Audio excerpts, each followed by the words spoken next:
To start a free 30 days Canva premium trial, first of all, you will need to open a Canva website and from there log in to your account.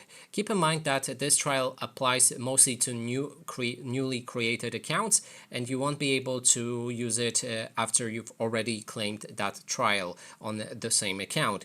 So if you have your brand new account, click on Try Pro for 1 month and then you will need to click on try now for the zero amount of money. Then you need to pick the after plan. So when your trial ends, you can go for a monthly plan or yearly plan. You can cancel anytime, which means you can cancel even before you get a first payment. Then you need to add your payment option, so you can use your credit or debit card or PayPal.